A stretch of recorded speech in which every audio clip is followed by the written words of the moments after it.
hey, you know what, there's a new joiner, let's try to send him to the, sacrifice him to the DeFi gods and, see what happens, right? There's a lot of things that can go wrong, right? And it's actually not very good for the user, right? Why? Because DeFi today is not user-centric, right? It's actually a whole bunch of processes, right?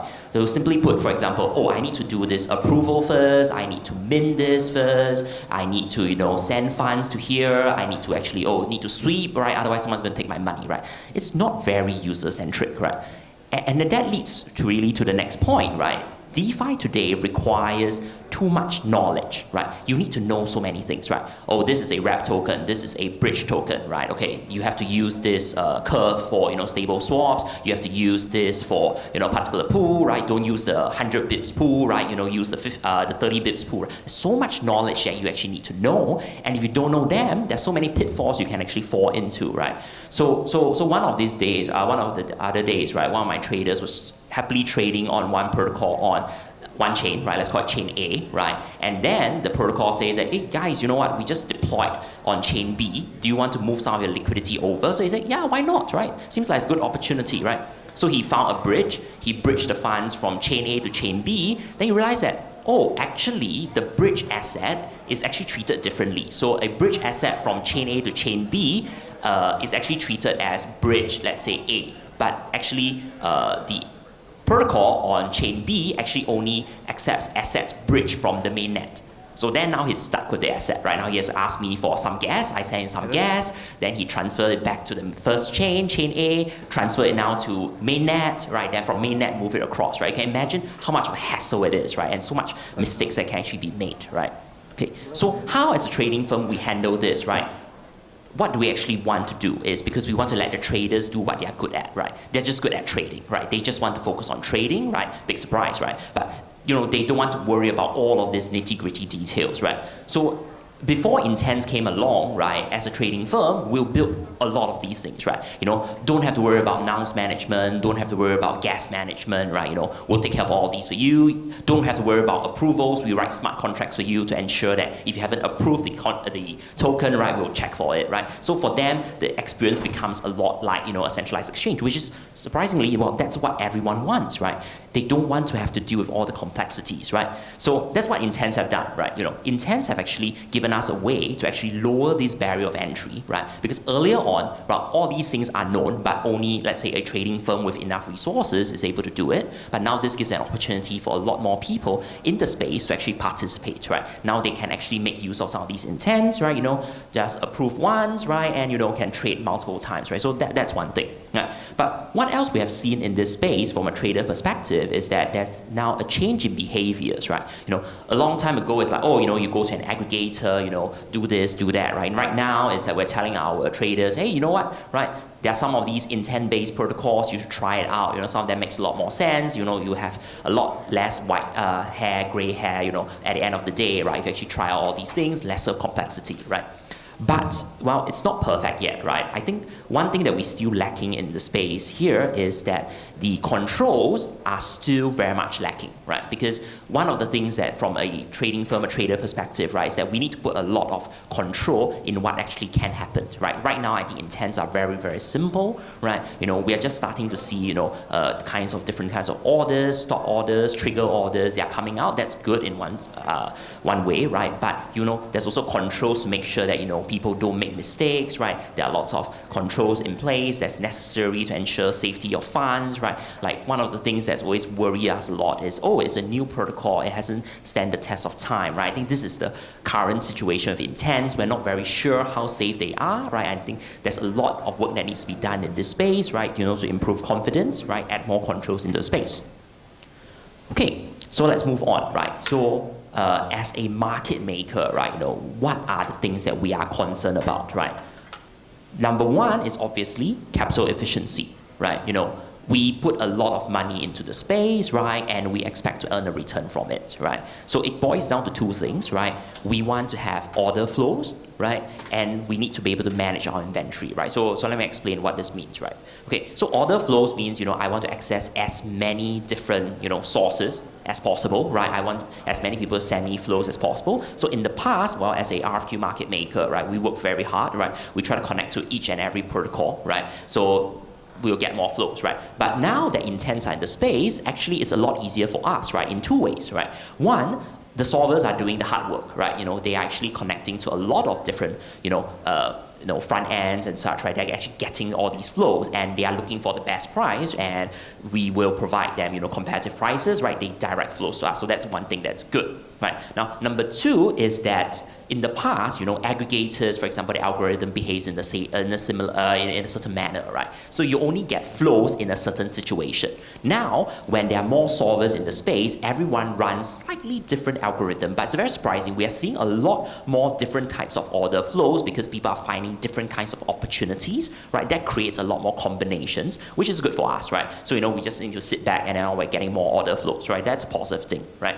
Now, number two, right, another problem that as a market maker where we face, right, is that we have to have inventory on chain, right? So when there's inventory on chain, there's an opportunity cost, right? I can put, for example, let's say for example, the DAI, right, I can put it into, let's say, Summerfy, right? I get DAI savings rate, right? But I don't put it over there. I'm actually putting it here for trading. There has to be a cost associated with it, right? So I need to manage the inventory, right? So people ask us a lot, right? Okay, why don't we carry certain types of tokens, right? The answer is because we don't see sufficient flow over there. So as part of inventory management, I won't carry it, right? So, but, right, I think what intents have done is that they now open up this additional paradigm, right? There is this slight delay, right? So this delay can actually vary, right? Sometimes, for example, it's just a couple of blocks. Sometimes it could be several minutes, right? But now this creates an opportunity for us to, for example, say that, oh yes, I see there are suddenly a spike in interest in a particular token, right? Can I actually borrow it from somewhere, right? Can I borrow it from, let's say, Aave? Can I borrow it from one of the protocols, right? Or if possible, I can even send it, for example, from other chains. I can send it, for example, from a centralized exchange, right? Now, this gives me a lot more flexibility in managing inventory, right? So this is an additional possibility that I think that intents have opened up today, right? So that's another one. Now, but I mentioned that we want more order flows, right? Okay, but we don't want toxic order flows, right? So market makers are just like, what they mentioned, the AMMs, right? We are also victims of toxic order flows, right? There's always someone else that's faster, that has actually more information than you, right? So we face the same problem, right? So two things that actually is helping us, right, in the intense landscape, right? So I mentioned that, we are RFQ market makers, right? So back then, one of the things that people don't realize, right, okay, is that the optionality to decide whether a transaction goes on chain or not is actually not in the hands of the market maker, right? So if you actually use, for example, if you ever trade with, let's say, a private market maker on, let's say, 1inch, 0x, hash flow, yada yada, right? Okay, you realize that it is the end user that has the optionality. They are the ones that decided to whether send that transaction or not, right? So they control the optionality, right? So the simple way of them doing it, right? We have to deal with very sophisticated, competitors, right? What they do is they will just hold on to the order, right? They request a quote from us, right?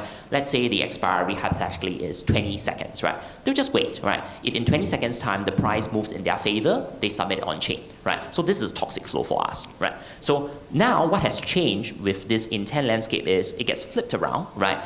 The market maker who is actually doing this intent solving, right, is actually the one having that last look, right? They are the ones that decide whether this thing goes on chain, right? So you may think that, okay, now, so the thing has flipped around, right? So now everyone's going to lose. Well, that's not necessarily the case, right? Because at the end of the day, more order flows is good for me, right? I can earn lesser per flow, but as long as I get more order flow, I'm overall better off, right? So by doing this, I can actually give a better quote, right? I can actually try to win more flows in this way, right? So actually, in my opinion, everyone's better off in this case, but we can filter out toxic flows, right? Which also leads to the next point, right? So in the past, right, we actually get flows from, all sorts of addresses, right? So, I mean, you're all familiar with, airdrop hunting, right? people create hundreds and thousands of addresses, right? To just hunt for airdrop incentives, right? People do that, right? For, to act against market makers as well, right? They'll create lots of new addresses that don't have a long history. So it's very difficult for us to know whether this itself is a toxic flow, and they try to game the system, right? So we have a very sophisticated, reputation system that we maintain, right? But it doesn't work very well when, people change addresses, every, couple of blocks, right? That's an extreme example, right? Or maybe people change addresses every 1 or 2 days, right? There's not enough of a history for us to decide whether they are reputable. But with an intense space system, right, we deal a lot more with solvers, right? And they are here for a long period of time, right? I can see their entire trade history, right? What kind of flows they direct to us, for over the last couple of months. I have confidence, right?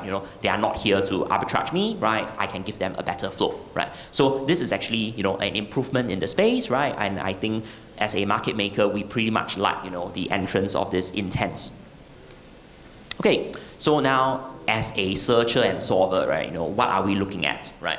So one of the main things, again, is access to opportunities, right? And how has this access to opportunities changed, right? So earlier on as a searcher, right, it's kind of pretty much permissionless, right? Nobody asked for we never asked for anyone's permission, right? To try to, do a background arbitrage, whatever that we actually see in the mempool, right? So it's kind of permissionless, right? Now that, it's more in a solver intent-based system, right? It's more permission, right? You have to be whitelisted. You have to be in the group before you see these opportunities, right? I think good and bad, right? Because it's permissionless, right? You get a lot of probably bad actors, right? That they're trying to sandwich you, they're trying to squeeze that last ounce of profit out of you, right? But because it's now in a permission system, everyone knows everyone, right? There's an incentive for you to stay, lawful, right? Don't do things that, harm the ecosystem, right? So I think that's good, right? But again, there's a real risk, right? It becomes, a boys club, right? People don't actually be able to enter the system, right? Becomes a very, exclusive, privileged group of people. So that's a concern, right? The other thing, right, okay, that we see right now is that kind of fragmentation, right? The idea of having intent really is that, I won't say it's a replacement for transactions, but it's something that is interoperable, right? You can actually combine different kinds of intents, try to create, something that's even better. Like, for example, I think people have mentioned before, right? Can you combine, for example, things on CounterSwap, coincidence of ones with, some of these flows that's coming in from, let's say, 1inch or Uniswap X, right? But we're not seeing it today, right? I think primarily the whole systems have been designed in such a way that they don't incentivize such behaviors, right? So I think I mentioned it a little bit earlier, right? Like on 1inch fusion, right? It's about, fastest fingers first, right? We pretty much don't have any time, right? When we ever get any flows, right? You can wait a few seconds and another resolver over there will take the flow, right? So pretty much we have no time to figure out how to actually mix and match all the flows together, right? There's usually nothing, valuable left in the pool every time we actually try to query it. So the moment you see something, just fill it, right? Then this is something that I think needs to change, right? Otherwise, we are not going to see that full promise that, intents, could potentially reach, right? And another thing, right, okay, that we're seeing a lot more of today, which is worrying, right, is actually non-price competition, right? So that means one of the things that I think they alluded to earlier, right, was that on 1inch fusion, right, there was a lot of competition, right, between the resolvers. So what happened was that everyone ended up paying lots and lots of the profit as gas fees, right, to builders, to validators, right? So then a couple of weeks ago, right, 1inch decided that, okay, let's impose a rule that says that, don't overpay the don't overpay gas, right? Don't pay so much to the validators, right? So how they do it is that they set it as a multiple of, the base gas fee, right? So after that, right, it's actually quite good, right? The profitability margin actually just shot up, right? Because we no longer pay so much over to, as gas, right? But now we start seeing, people trying to do other things, right? They may have certain integrations, with searches, certain integrations, collaboration with other teams, right? That they can actually try to get themselves into more advantageous positions, right? I think, as mentioned, right, I think when there's money to be made, people will think of a way, right? So this is how, we are seeing, right? So I think it's important, right, for intent-based protocol designers, right, to be cognizant of this, right? People are very smart in the space, right? They always find ways and means to get around the system, right? So in a nutshell, right, to us, right, as an institution, right, we do think that intent addresses, some of the problems that we see in DeFi today, right? I think it's a good sign, right? Definitely, we're trying to push and make things better, right? And we see this as an opportunity to reshape the supply chains, right? Earlier on, people go to, let's say, certain protocols. Right now, there's a chance for new protocols, right, to play catch up, right, to probably even overtake, right? There's an opportunity. So I think people should take note of this, right? But to me, right now, right, the current developments are more evolution, right, rather than revolution, right? I think it's a natural, evolution of the problems that we face, right? A lot of the, really exciting things, I haven't seen it yet, right? Hopefully, right, they'll come out soon, right? And as mentioned, right, I think some worrying trends are starting to emerge, and I think it's important that, this is brought up, right? So that everyone is aware, and people start, paying attention to it, and start tweaking, right? So it is pretty much, what we've seen in DeFi all along, right? People will always try to push the boundaries, right, good or bad, right? But, people will step up, right? So hopefully this trend continues, right? This is how we see, the intent space developing. Okay, so now, right, lastly, right, some shilling from us, right, we are Tokka Labs, right, DeFi market makers, MEV searchers and solvers, right, so if you are a trader or engineer interested in, doing DeFi trading, right, or if you're a project looking for collaboration, right, do talk to me, right, we'd like to know more, and we'll see how we can actually work together, right, and if you don't catch me, right, that's our email, right, hello@tokkalabs.com, right, do drop us a mail, right, then, yeah, my team will, get back to you all, right, and then hopefully, right, we can find opportunities to collaborate together. All right, anyone has any questions? Check. Oh, cool, it's on. Okay, cool. Any questions? Yes.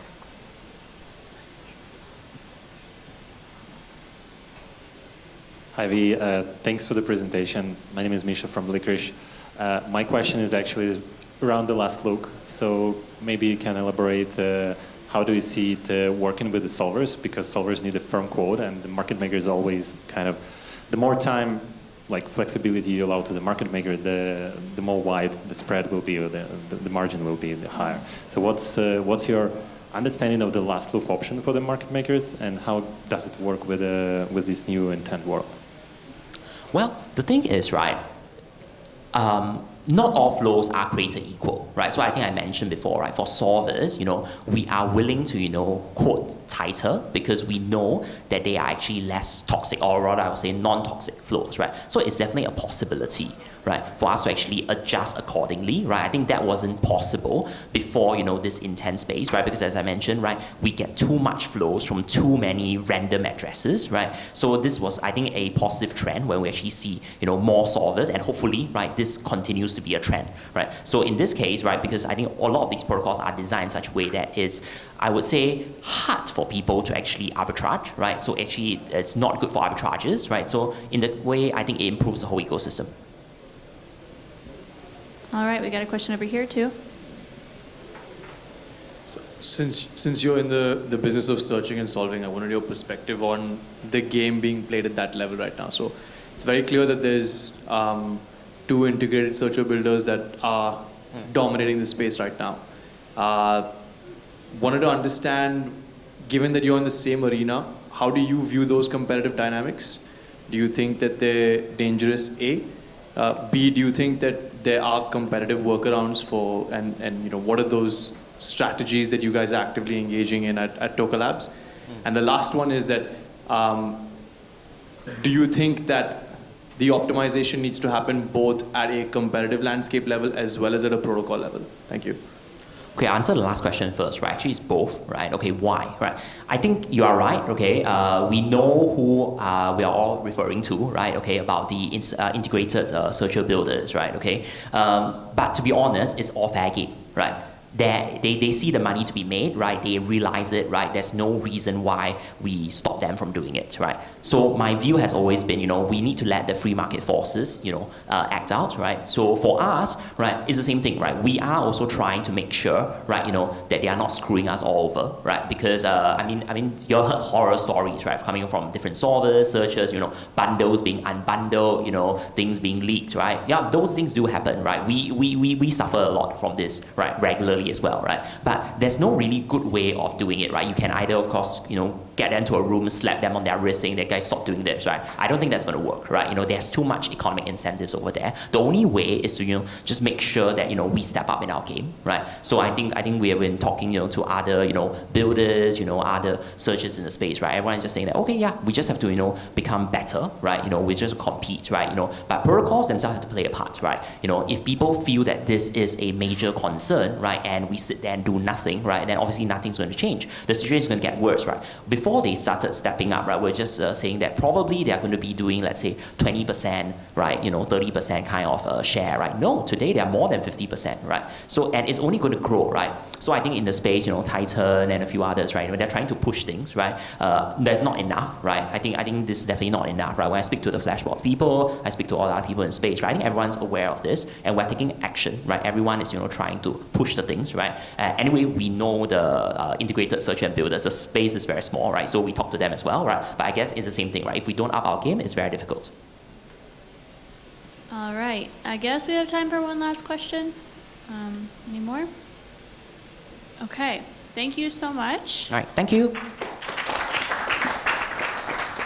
And officially, last talk from Anoma. So, the Anoma team wants to come up.